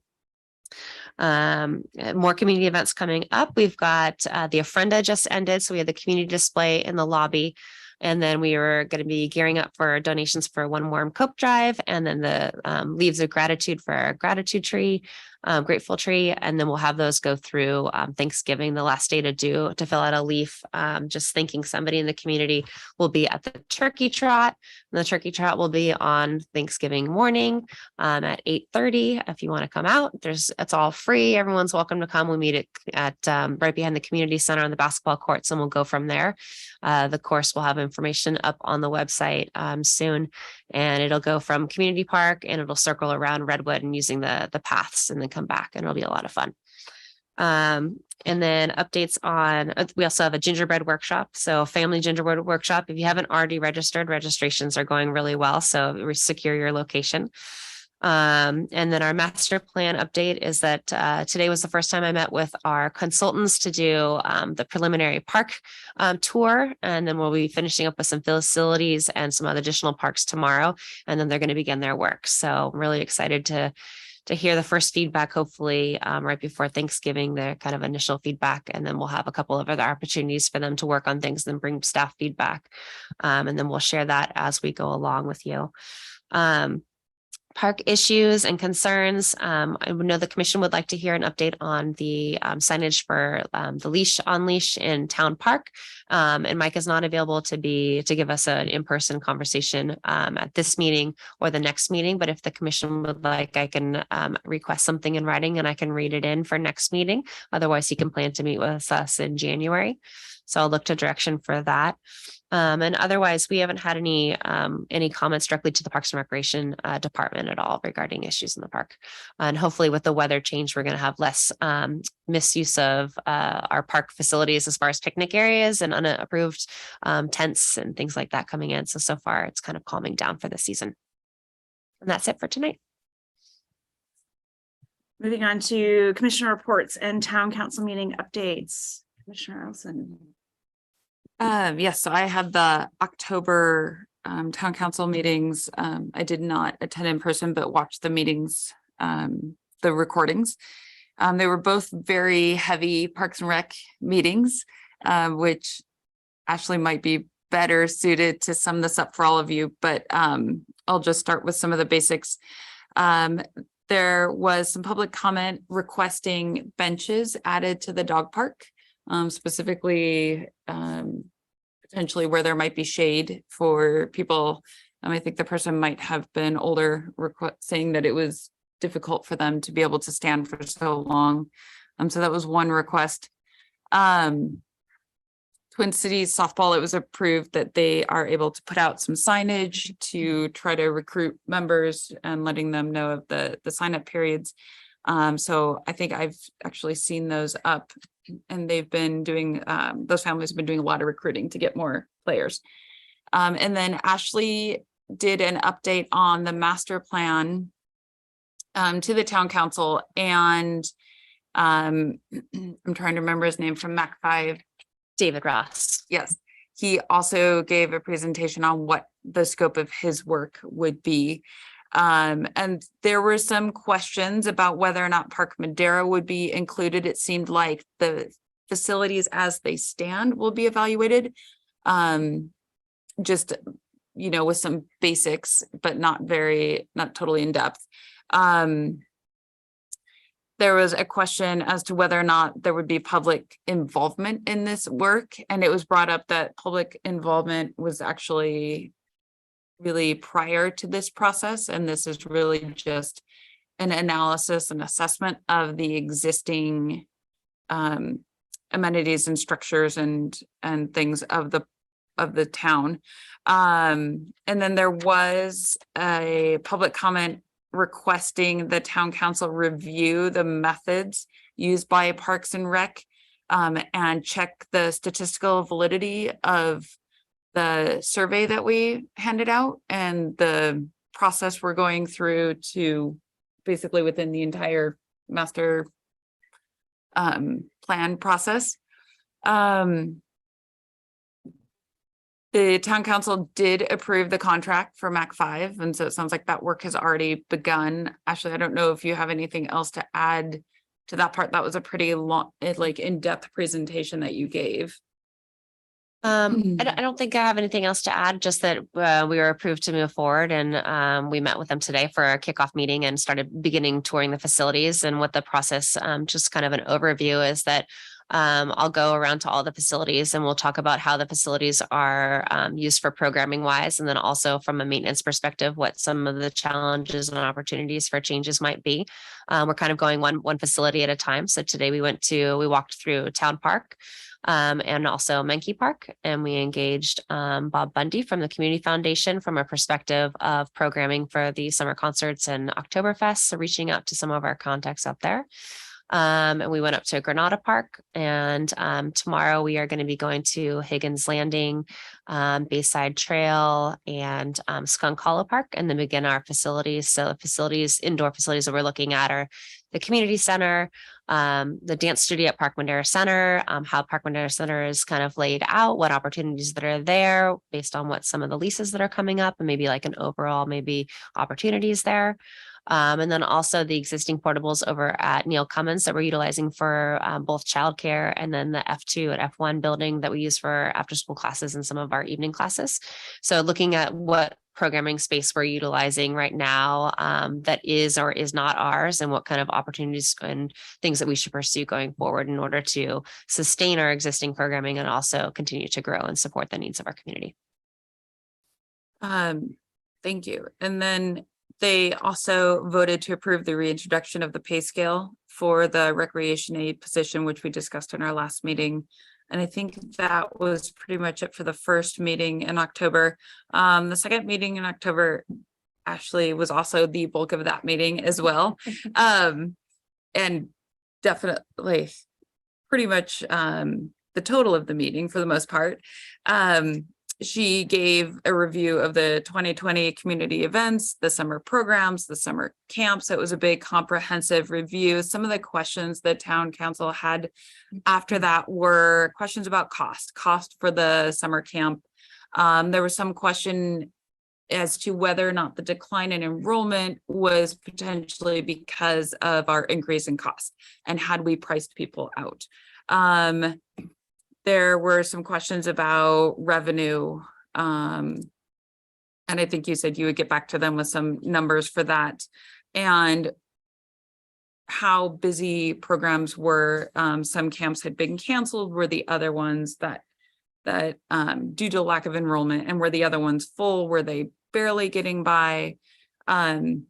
And could we do surveys to our participants? And Ashley had pointed out that in her industry, that's kind of seen as taboo, but that it is something we could potentially consider doing. And then there was one other. Oh, so then it brought up the kind of bigger overarching question of what is the philosophy of the Parks and Rec department? It was years ago when I started to break even, because we were not breaking even. We were not even close to breaking even. And the thinking on the Parks and Rec department was the purpose was to serve the community, not to run for profit. And where are we now? Are we for profit? What do we want our philosophy to be? So that is maybe a bigger discussion for our commission at a future meeting, but just to kind of plant that seed, that question was brought up. And it's an interesting question that I think we should address sometime too. There was a lot of public comment. there was comment about the, feeling that the Parks and Rec Department has run an unfair, and I'm quoting, and deceptive process with the master plan to get a turf sports facility put in. That there was also another person who was very much for a field that we can play year round on, but very much against any sort of turf for health and environmental reasons. So they were really pushing sod, not turf. Then the recreation scholarship program was brought up, and the town council was very much supportive of this. And I think happy to hear that this was something we were doing. Ashley put in a plug for additional dollars, and that was something they decided to ultimately go and check the budget and see what would be in the budget and available to give to us, and then they will come back to us with an amount, it sounds like. That's it. Excellent update. All that work. Yeah. Yeah, she was busy.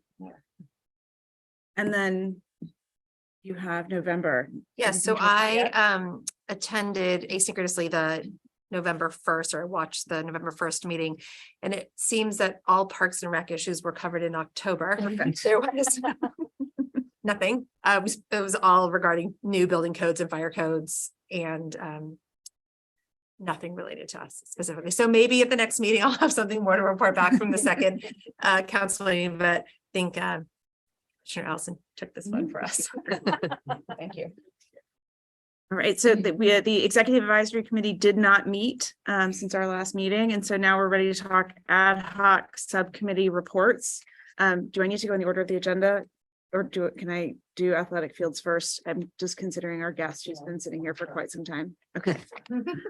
So let's start with the athletic fields. Do you guys have an update? We did not meet, but I did get some numbers from the school district about what it costs to put in the turf fields there. And just because people had asked, well, what is the cost? Generally, it's a $3 million one-time investment to prepare the surface. And the surface is like the undersurface, right? The drainage, you can't just put the turf field down. You have to really put a lot of infrastructure work in. So there's an upfront $3 million cost. And then $800,000 to replace the surface every 10 years. So there's, quite a bit of maintenance. And then you have to do what's called a GMAX test every year. I don't have a dollar amount for that, but that is just I think a safety rating thing that has to be done every year. And then 1 to 2 times a year, the substrate has to be redistributed. Like essentially you have to rake the field, and I don't have a cost for that either.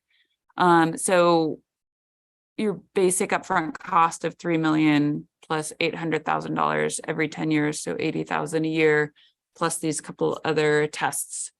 So it's quite a bit of maintenance. I think it's something good to remember in people's environmental concerns aside, that it's not that you put this field in and it's good. It does come with an expenditure. I don't have any numbers for turf.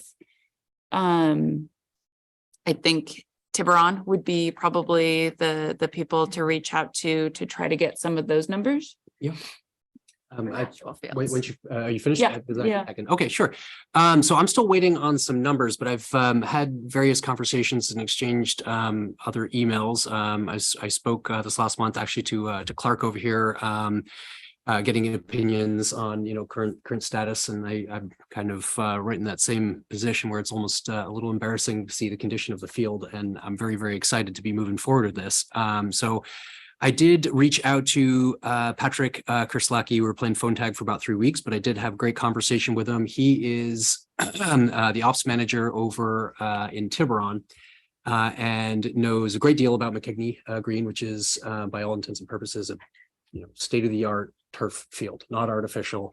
They went that direction, talked about their process, which I thought was very informative. It was a pretty clear cut decision on their end from the feedback from folks in the community who really opposed to artificial turf. He's very open, and he said that he's going to be sending me some documents, including some budget information.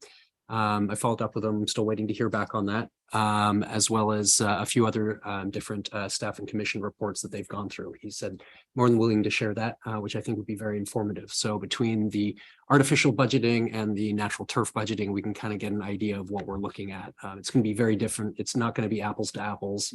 Upfront costs versus maintenance. I mean, it is quite different. The irrigation costs, from actually what I've gotten, you want to be able to capture the water in California when you can. So it is incredibly expensive to be able to capture water underneath that, whether it's actual natural grass or even turf. People put in $1 million system just to capture that water and reuse it on natural grass out there. I did receive, and I went through, actually, I've read it a couple of times, the report from Glendale, Arizona, obviously climate similar to California, maybe even more dry. And they did a series of 3 different fields. They went in to discuss a system called EPIC, which was putting in turf to be able to capture all the rainwater, and then they use that groundwater for other purposes. They are the ones that gave us the quote of, I think it was $750,000 just for the irrigation. Then there was the grading, and on a 90,000 square foot artificial surface, it was about $800,000 to $900,000 every 10 years to be able to replace it. Either way, it's going to be a lot of money. I don't really, I think at this point, still just capture information. I'd like to be able to receive the report from Town and Tiburon, because they're local. Obviously, Arizona, even if you're looking at budgets, that's using contractors down there. Marin might be quite a bit more expensive. So hopefully I'll be able to hear back from Patrick shortly in the next few days to be able to report back. I think we'll maybe have a phone call. We can do it. It'll something we still have to wait a month to be able to take a look at it. And then lastly, I think Danielle Malk, you put me in touch with her. Malk, sorry, excuse me. She's Director of Community Services in, is it San Anselmo, I believe? Okay, so they are currently using Measure A funds to be able to do field improvement. I'm still trying to figure out, I don't think it's really soccer fields in particular. Really what they're focusing on is irrigation and fixing mole holes, and that's where they're starting. They're following their master plan and moving forward with it. So I don't know, as far as budgeting wise, if she's able to foreclose that. I'm still trying to work that out. And that is it. Quick clarification, it's a California, so Glendale, California. Oh, it's Southern Glendale, California. I Mhm. thought it was Yeah. Arizona. Okay, thank you. Okay, all right, good to know. And Still then- very dry. Yeah, it is drier down there. Yes, my contact on there is happy to share anything we have from their research. And then if we want to get additional information on McKegney Green, that was the work that was performed there. I saw on Mac 5's website in collaboration with Abby Arnold and Associates out of St. Raphael. So we can reach out to Phil Abbey. I'm sure he'd be helpful to work with as well. Ashley, I don't know if you know anything about this, but I remember from my earlier years being on this commission, when we actually had a lot of rain in the winter, and a big problem with the turf fields, or with the existing park, was lakes. It does not drain, and the grass gets torn up incredibly easily. I was walking into the school today. I think somebody's dog dug up a large portion of the grass. I'm not sure what happened. I know which area you're talking what I'm about. talking I'm not about? sure whether that was a dog. It's been like that for a couple of weeks now, or whether it's the geese. I don't know. Yeah, this like something freshly dug it up. But what we were told was that the type of grass that the park is planted with is not very durable in general. And so it's not a type of grass that's intended for the type of wear that it's getting. So do we look into changing that so that it's just more durable in general? Well, what I understand is that the east field and the west field are a little bit different. I believe that the east field is more of a sand based. And I know that there are two types of grass out there. I want to say the seed that we have is rye that we'll be putting on, and I think there's also some fescue. And the example of trying to do a couple of different options is some green, some are stay green year round, and some of them die off. And I know that there's a couple different options that were suggested during the consultant that did the soil samples. So I know that Public Works is aware of some other concept and some ideas, but there isn't just one type. But yes, I hear what you're saying, and that the park was originally made as a park, not as an athletic field, and it kind of has changed in the last 20 years. And that was reconfirmed today when we were walking around with our maintenance team and talking about some of the limitations and opportunities that are out there right now as we do the conditions assessment, is that there are low-lying areas that will form puddles. And there's a lot of grading that would need to be done out there in order to make it really nice, playable, natural fields. So all things that are being considered. I hear you. Thanks for that report. There as a kind of on your radar as you think about both getting cost information, I'm curious about safety of athletes on natural turf versus artificial turf. I don't know if we're able to get any information on that. And then from an environmental perspective, we talk a lot about water usage, which I know is like the very big thing.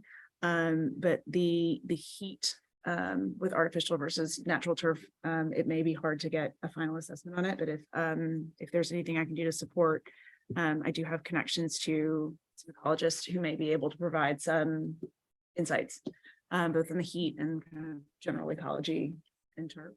And then I'd be curious if it sounds like there is a midterm plan to kind of manage some of the wear and tear that's going on already. We're making some changes. If it's possible to get an update as to what we're doing a little bit more specifically. Yeah, I mean, some additional steps is that my understanding is that we haven't had a soil compensation test yet in the last few years.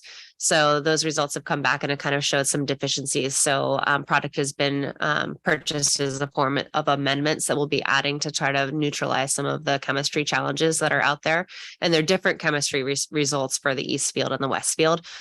So the process will begin with closure of the east field this week. It should be hopefully to Wednesday. So you'll start to see the fences go up to close those off from play to give them rest. And then the next step, once the weather is conducive to having the tractor out there to do the cord aeration, that's the preferred annual maintenance for the field. And then also to seed. And then going forward, so the addition this year would be to add the amenities or the amendments to the soil to change the chemistry of it. And then hopefully looking into additional aeration strategies going forward. So not doing the core more than once a year, but doing some other options. So there's smaller tines like pencil tines that are out there. So those are rolled over. You can see those are often used at golf courses where there's not any loss of play time. You can play right after it, but it just is another opportunity to perforate some of that surface so that the air can get down and circulate through. And who do we, is it Parks? Do we have any turf specialists supporting us in this process, or is this general parks maintenance? Who's helping to design kind of this soil amendment and aeration and seeding process? We've been given the chemistry mixture and purchased what's needed of the amendments based on the contractor or the consultants. So the feedback. The master plan consultants. feedback. Not the master plan, but the soil samples. So the consultant, I'm sorry that I don't have the name off the top of my head, who's performed the soils test, has also recommended these amendments needed to balance it. Okay, I will, as I nerd out on the science. I think it's important to say too that we are not looking to put in a sports complex. We have an existing east soccer field that we just want to make it more playable and usable year round. The existing field that we have, I think as a commission, it's safe to say we are not married to any one idea, and we welcome the community's input on surfaces. We're not planning on putting in an infrastructure around this. And as far as the rest of the park, yes, it gets used heavily for soccer in the fall, but there historically have been large chunks of every winter where the vast majority of the park is fenced off to everybody because it is, it's unusable. And so, you know, my bringing up the rest of the park is how can we do something to avoid that, right? Can we keep the park open and keep the fences down as much as humanly possible? As a commission, we have no interest of taking Town Park and turning it into a sports complex. We are just trying to optimize what we have and solve some issues that have been longstanding. I hear what you're saying and regarding the fencing, and it's nobody wants to drive by a park and see the fences up. Unfortunately, for the east and the west soccer fields in general, I think it's required in order to keep people off so the fields can rest. And especially and I think in the past there hasn't been additional fencing on smaller areas, but you know, if there's low-lying areas that are gathering water, then I think it's for, you know, the protection of people walking through as well as for the safety of the field going forward for the playable season is to kind of cordon off those areas. But yeah, I think ideally we'd like a longer stretch with the fields being able to rest because that's going to make them safer.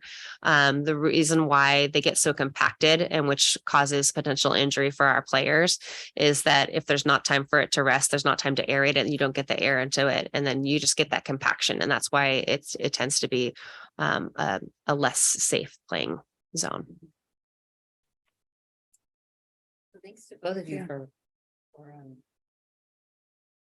for those calls and that effort. I think I know the answer, but I just wanted to compare. So it was very difficult for you guys to have a apples to apples, and I get that. But to the extent, you know, there's any possibility, are you guys just looking for, when you're asking questions and costs and things like that, for just the East Field? So I'm just like the $3 million, like the area that's we covered, it's just the East Field. There's not more. Okay, that's what I thought. But it's just the East Field, that standard size soccer field playing surface. Got it. Okay. Just as a point of reference, it's about 90,000 square feet is the average soccer field, not just the actual playing area, but with a little cushion on the sidelines. Got it. Okay. So yeah, we're trying to kind of compare as close as we can. So for that area. Got it. And then the second question, you mentioned something about a safety test with artificial turf. What are they testing for? I think I'm almost nervous to ask what it would be, like but impact, like there has to be a certain amount of absorption so that if okay. somebody does land and hit their head or, you know, it, okay. So that it meets standards set by NCAA, but also NorCal and MCAL and all of the safe sport agencies. Got it. And then that is we understand that to be an extra requirement if you have artificial turf, or just a good I believe standard? it's only artificial turf, but I do not know. I can find out. Well, it's better than I thought. I was hoping you weren't going to do like some biohazard test. No, I was like, No. what's- but I will volunteer from a medical standpoint to see if I can find any research on athlete safety and artificial turf. And we'll also reach out to the hemonc doctors that I know to see if they see any correlation or know of any.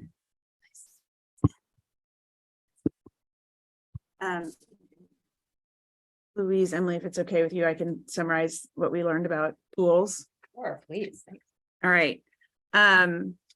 So we talked to a number of pools in the area, from Mill Valley Community Center to a couple of the pools in San Rafael, even a neighborhood pool that's entirely neighborhood community run, which is fascinating. So we kind of got the full gamut.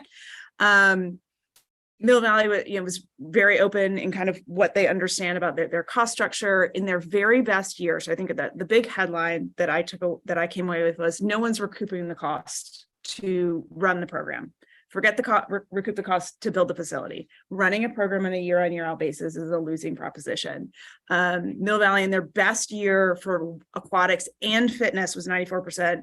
And, they attribute a lot of that to the fitness center and not to the aquatics program. But in general, 50-meter pools recover 30 to 50% of their costs. 25-yard square pools recover 50 to 70% of their costs. And a pool with plate features has the best potential for anywhere from 70 to 110% of their costs. So it's a build it, they will come and we will pay for it. There are a number of rules and regulations, of which there is a long list that we did not get into a lot of depth. But it's, from the number of ratio of lifeguards to places, the size of locker room compared to the size of the pool, how many showers, which are, all of those elements about safety and hygiene are kind of highly regulated and kind of part of the cost to maintain a pool. And everyone mentioned the staffing of lifeguards and swim instructors, pain point for everyone. And we kind of go, okay. But I'll read this quote that Emily found, which is kind of helps bring it to life because everyone said it. It's becoming increasingly difficult to find and retain staff. Most adults don't want to work as lifeguards, so that limits your pool to our aquatic staff to high school and college students who are home for a short window of time. Most high school lifeguards are overloaded with sports, academics, and extracurricular activities. And they have very little limited time that they can work. We had to hire and onboard over 80 new lifeguards for 2 pools this season. And once mid-August hit, we dropped to roughly 30 guards, and we're down to about 10, 4 of which are older adults who are just doing it to help the community. So it does become this thing that we've, invest in a facility and are shortchanged. The cost to build facilities, Mill Valley entire center built in 2001 was a $13 million investment for an 18,000 square foot pool. That doesn't sound like a lot of money, but we scale that up 2 decades, and we're talking probably in the $20 to $30 million for something that, but probably, beautiful state of the art. Northbridge Pool, which is the neighborhood pool I talked to, they were incredibly gracious. That was a pool that was the land was dedicated by someone, like a neighborhood developer. They donated basically roughly an acre, 2 homes to the neighborhood. They raised a bunch of money. They built a pool. It's 20 yards by 15 yards, and they have volunteer staff that manage the pool. And that was a lot of work on that part. And then they have paid lifeguards. Again, paid lifeguards, a real nightmare to hire and staff. But it's basically a pool that's owned by the 172 homes in that neighborhood. Kind of an interesting model. But they have, years where they have money to renovate and years where they got nothing to renovate. So it really just kind of depends on that. They're charging $650 per summer, but really more of that outdoor play pool. Terra Linda was built in the late 60s and remodeled in 2010. I think they had big ambitions about what they wanted to do there and didn't have the budget for it. So they kind of really limited scope of their renovation that we estimated to be around $700,000, and it cost $1 million. And this is an 8-lane pool, 25 in length. And again, Terra Linda is a 30,000. The Terra Linda is 30,000 people compared to our 9, and San Rafael large 60,000. So those are kind of the big headlines there that we kind of came away with. Things that we haven't considered at all at this point is if we were to move down the path of recommending a pool in Corte Madera, where do we do it on town-owned land? If we don't, we're now talking about both the purchase of a property and the building of a property and then the ongoing maintenance of it. It's not going to come out of the Parks and Rec budget. We are just not doing enough art classes to cover that. So that kind of puts us in this kind of interesting spot of kind of first want to ask the other commissioners, given the cost to maintain and maintain our own pool, is this something we want to continue to explore? Or do we want to get more creative about ways to serve the community and their desire to go swimming?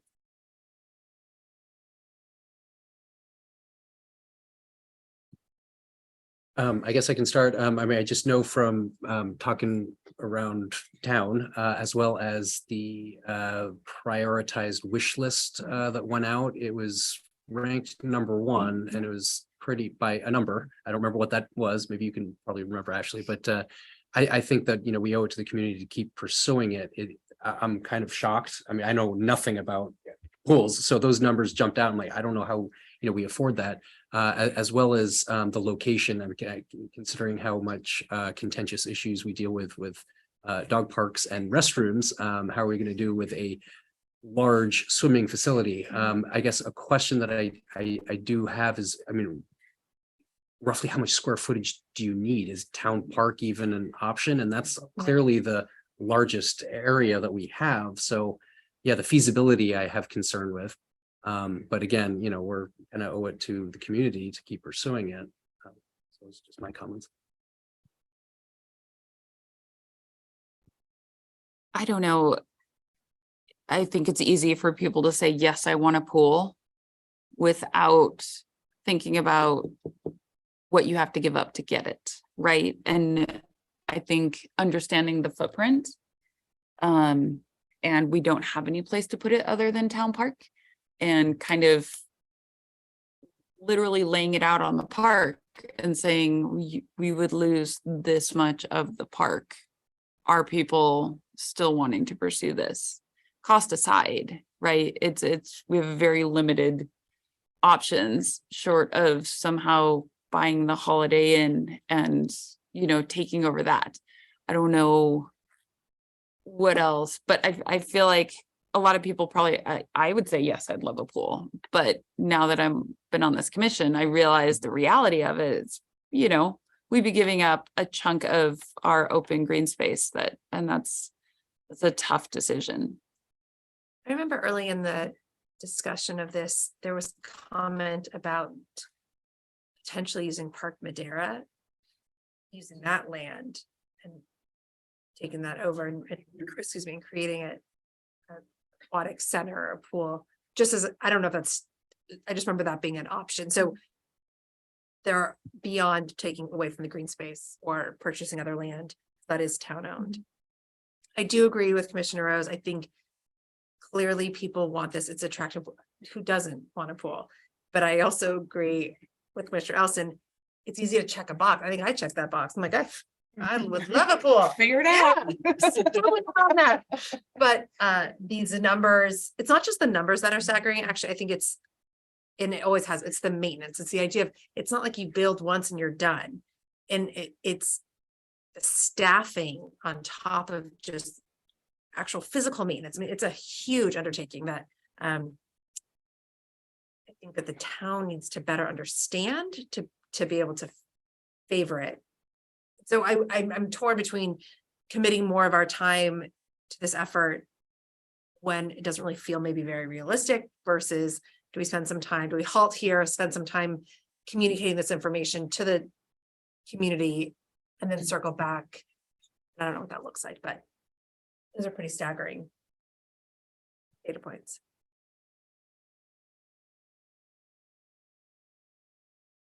So some of the ideas we have from a subcommittee next step, one somewhat inspired by the fact that tomorrow is election day. What if we made a ballot measure and said everyone's taxes go up by X to raise the, $20 to $40 million we would need to fund a pool? And that would certainly help people get their heads around what they're willing to do and give up for it. We could continue to kind of look at various options and kind of the town owned and not town owned. We could talk to Larkspur about whether they were interested in building a joint facility and kind of working with them on it. We could recommend to town council that as they consider both current and future development, that they make that part of the concessions of how do we think about that. It's a little bit harder. And then we could, kind of go back to Redwood and College of Marin and other existing pools and start to try and build a more formal relationship about that. So as a subcommittee, we'll take that back. But if any commissioners had thoughts on any of those proposals. I think talking to Larkspur is interesting. I think that would absolutely make sense. I think it would also be good for the committee to at some point be updated with what is the plan for Park Madera? Is it just keep renting as we have been? Is there some bigger long-term plan for that property? What is the revenue for the town? So that we know, would that ever be an option, or is that totally off the table? Because I don't have a good feel for what the plan is for that property, or if the town has like a long-term plan for it. So if we ever did have that as an option, we could say in that ballot measure, we'd have to raise this to build it, and also that to cover the loss of income to the town that it's getting from these rents. So I don't know, I just think that would be beneficial information overall for us to have. But I think talking to Larkspur is probably a good idea.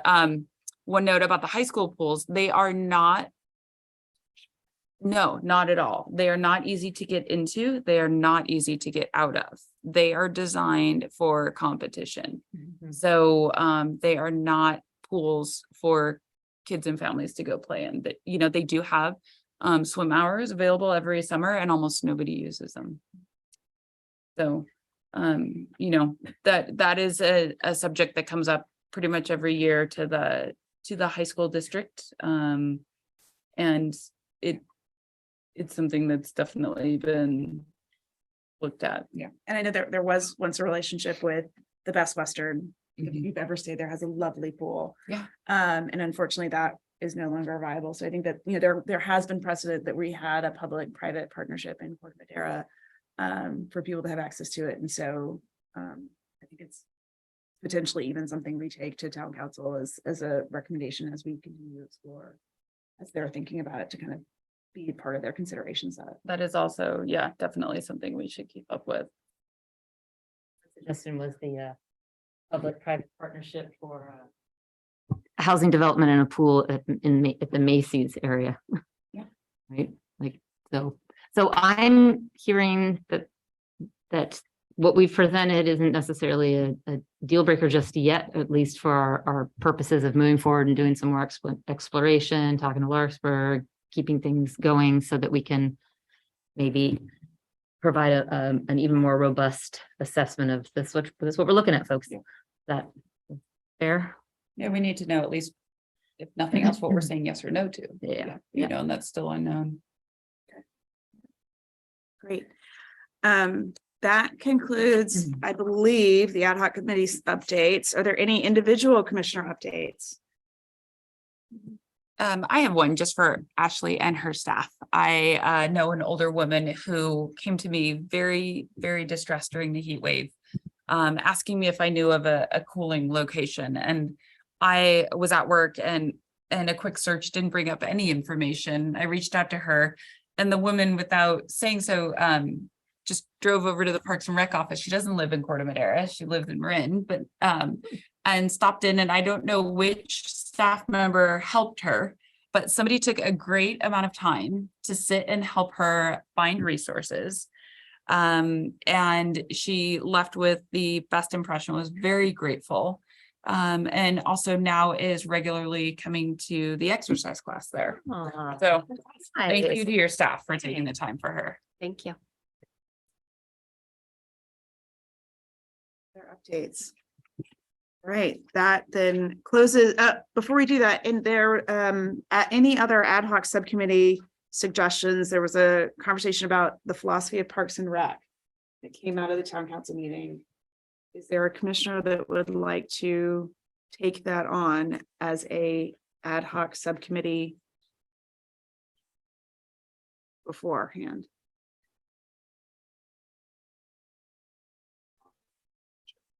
Well, my feeling is that that's not, I feel like that's the whole commission needs to be a part of that Okay. discussion. Okay, Maybe this is the thing we bring as a business item. When is that scheduled for? The fee schedule discussion that occurs annually? Next meeting. Next week, but this is, I think, is that the whole It's- philosophy gonna get covered in that? Fee schedule seems more nuts and bolts, but I think it's more, I mean, do you have direction from the town as to whether or not?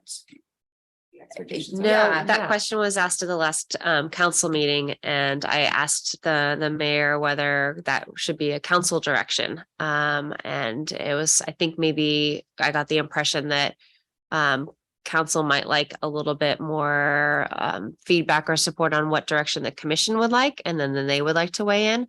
But they definitely weren't taking the lead on giving direction of what our cost recovery should be.